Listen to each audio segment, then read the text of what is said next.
Hello guys, welcome to DATAHACKS. In this video, we are going to learn about dynamic import. Dynamic imports are differ from the absolute and relative import. Dynamic imports are flexible about when and how they are loaded the components. Instead of being forced to load the module at the read time, dynamic imports can be requested at the time of use. In simple words, it will not render the components at the initial rendering. It will render at the time of use of the component. So by code splitting, the modules can be separated into multiple bundle files and fetched separately, which reduce the initial page load and increase the application performance. So we have multiple dynamic imports. For example, export named with loading with SSR false, which we call as a client side rendering with library. I'm going to explain the practical demonstration for all of these methods in the flow of this video. So let's start the practical demo without any further delay.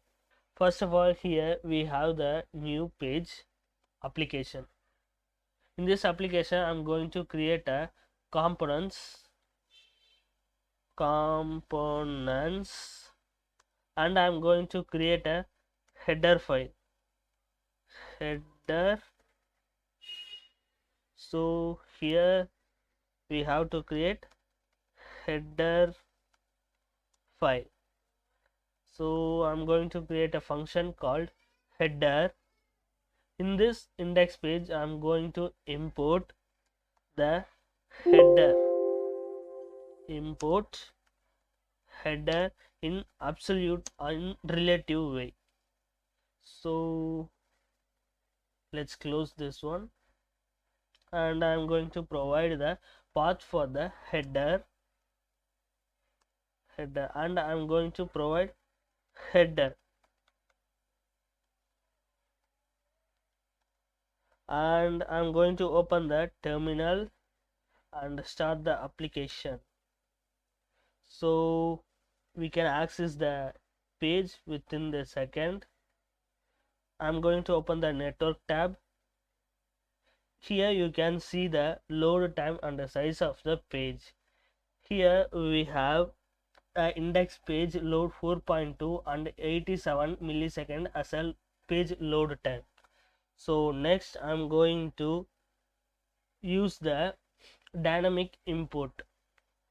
Previously we have used the absolute import, so I'm going to import a dynamic, and I'm going to create a header. First of all, I'm going to create a variable called header and dynamic. Within this dynamic, we have to use the arrow function import. Within this import, we should not use string literals or variable or absolute import. We should use only the relative import. Components header, and here we have to kill the application here. So again trigger the application, and we can access the URL. So let's see what's the result. So I'm going to open again network tab. Here we can see the results. So for component header, it takes only 48 millisecond. Previously it takes up to 87 millisecond. Next we are going to use the loading. So here for loading, I'm going to provide the object which is optional. I'm going to provide a loading and arrow function, arrow. So arrow and tag p tag p tag dot loading. If we go to the front end, we didn't have the loading. If we refresh multiple times, also we didn't have that loading, because these websites are in by default built in the static side itself. To remove this, to overcome this, we have to provide ssr equal to false, which means you should not use the static side rendering. You have to render in the client side only. Then we can see the loading. In the frequent of second, we can see that a loading in very minimum second only.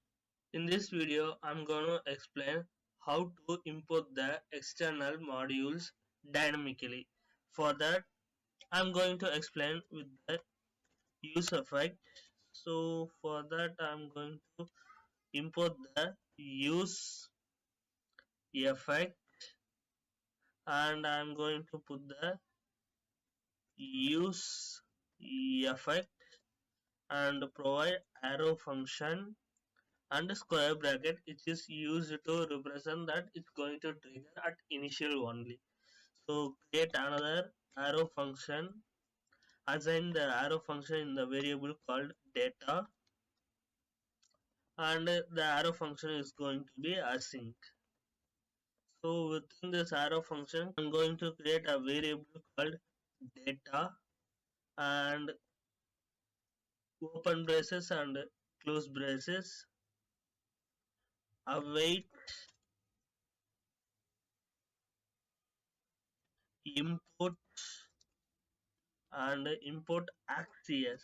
I'm going to import access dot default, and next data dot get, and provide your URL.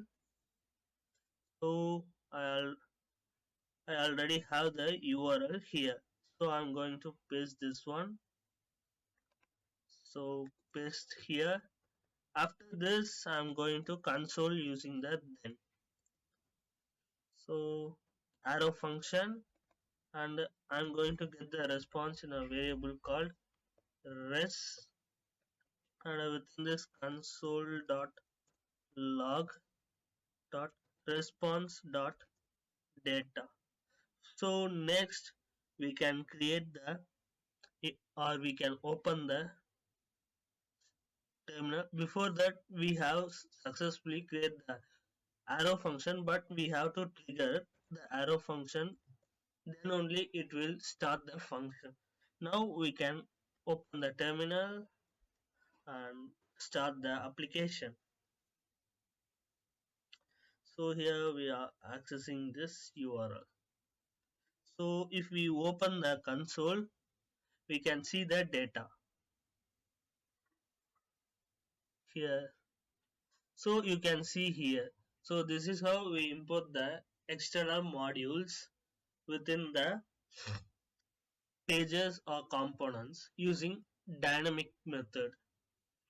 So now we have reached the final part of this video. Please provide your thoughts on dynamic imports in a comment section, and define the difference between dynamic absolute and a relative import, so you can evaluate yourself. So if you like this video, hit the like button, hit the subscribe, and trigger the bell button.